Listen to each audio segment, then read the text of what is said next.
Students, आज हमारा topic है वर्ब यानी कि क्रिया के बारे में आज हम पढ़ेंगे। इससे पहले वाले पार्ट ऑफ स्पीच के ही चैप्टर में हमने नाउन और प्रोनाउन के बारे में अच्छे से पढ़ा। उनको सेंटेंस में कैसे पहचान सकते हैं, सेंटेंस में कैसे यूज होता है, उनके प्रकार क्या होते हैं, भाई हमने भली भांति पढ़ा है और जाना है। तो आज हम पढ़ेंगे वर्ब यानी कि क्रिया के बारे में, कैसे हम क्रिया को यूज करते हैं और क्रिया क्या होती है, उसको सेंटेंस में कैसे पहचान सकते हैं और इसके टाइप्स क्या होते हैं। तो आज हम इस लेसन में पढ़ेंगे। उससे पहले मैं आपको स्टूडेंट बता दे रहा हूँ कि ये जो वीडियो है, एक जो इंग्लिश अभी सीखना स्टार्ट किए हैं, इंग्लिश पढ़ना स्टार्ट किए हैं, उनके लिए एक बेसिक वीडियो मैं बना रहा हूँ।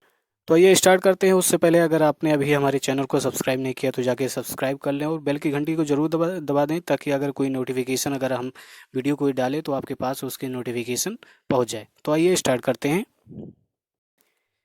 क्रिया, क्रिया यानी कि वर्ब। क्रिया वह है जिसके माध्यम से कर्ता यानी कि सब्जेक्ट के कार्य या अवस्था यानी कि स्थिति के बारे में जानकारी मिलती है।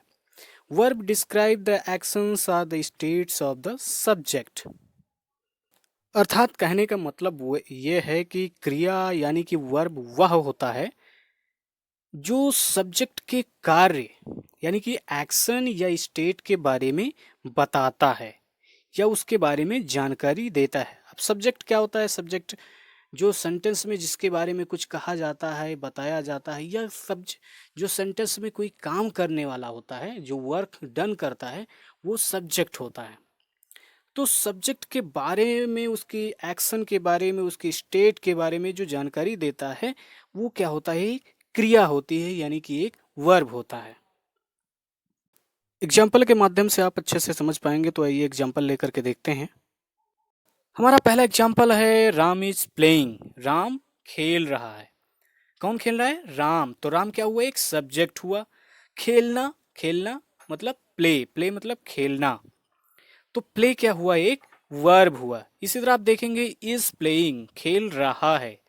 इज क्या है? इज भी एक वर्ब है। क्यों? क्योंकि खेल रहा है, ये बता रहा है कि जो वर्क हो रहा है वो कब हो रहा है? प्रेजेंट में हो रहा है, यानी कि वर्तमान में हो रहा है। तो इज क्या हुआ?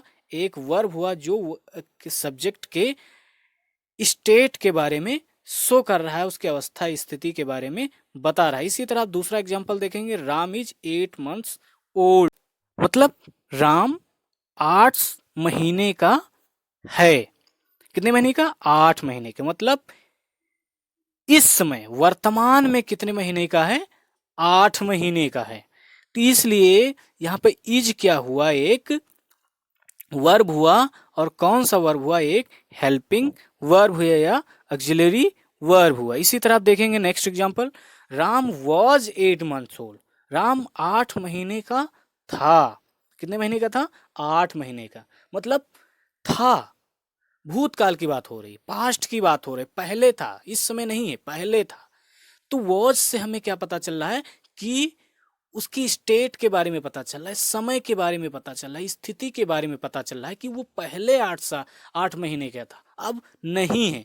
तो इसीलिए वॉज क्या हुआ? एक वर्ब हुआ यहाँ पर।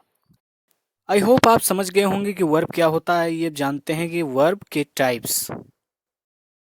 स्टूडेंट्स, आइए जानते हैं टाइप्स ऑफ वर्ब यानी कि क्रिया के प्रकार कितने होते हैं, क्रिया के प्रकार कितने हैं। उससे पहले आप ये जान लीजिए स्टूडेंट, क्योंकि ये एक बेसिक वीडियो है, तो यहाँ पर हम केवल 2 मेन वर्ब्स के बारे में ही बातें करेंगे, उसके बारे में ही पढ़ेंगे। क्योंकि यह वीडियो एक बिगिनर्स वीडियो है, जो अभी स्टूडेंट्स इंग्लिश सीखना स्टार्ट किए हैं या ग्रामर पढ़ना स्टार्ट किए हैं, उनके लिए है। तो आइए स्टार्ट करते हैं। तो हमारा पहला वर्ब होता है मेन वर्ब, जिसे प्रिंसिपल वर्ब या लेक्सिकल वर्ब कहते हैं, जिसे हिंदी में मुख्य क्रिया भी कहा जाता है। दूसरा हमारा वर्ब है हेल्पिंग वर्ब, जिसे एक्सिलरी वर्ब भी कहते हैं या हिंदी में सहायक क्रिया भी कहा जाता है। तो आइए सबसे पहले हम मेन वर्ब यानी कि मुख्य क्रिया के बारे में पढ़ेंगे। तो आइए स्टार्ट करते हैं और जानते हैं कि मेन वर्ब्स यानी कि मुख्य क्रिया क्या होती है।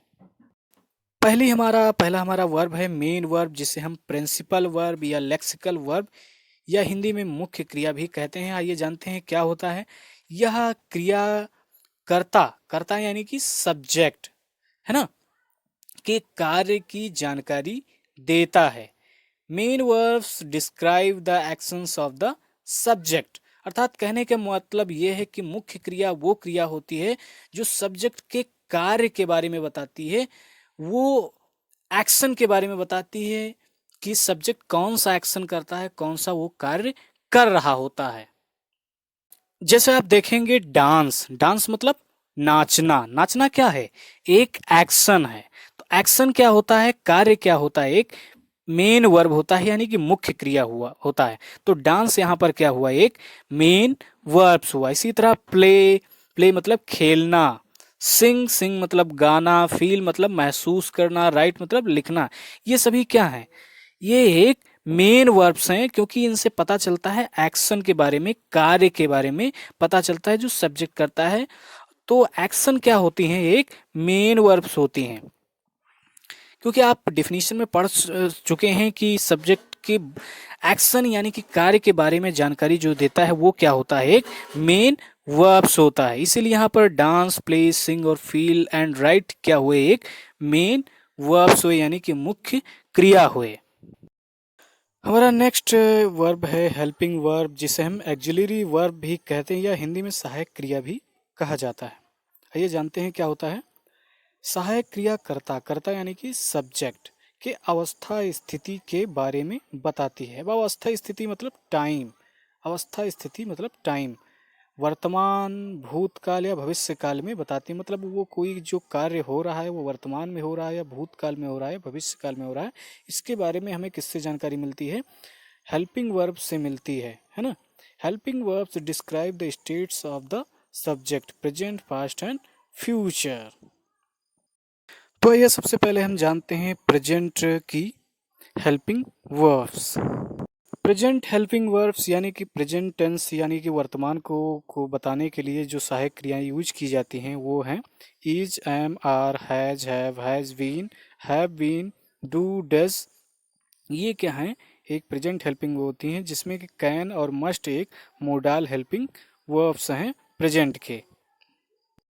इसी तरह आप देखेंगे पास्ट यानी भूतकाल को शो करने के लिए जो हेल्पिंग वर्ब यूज की जाती हैं, was, were, did, had been, ये सारी यूज की जाती हैं। जिसमें से आप could have, should have, must have, ये क्या है, एक मोडाल हेल्पिंग वर्ब हैं जो पास्ट टेंस को शो करने के लिए यूज की जाती हैं।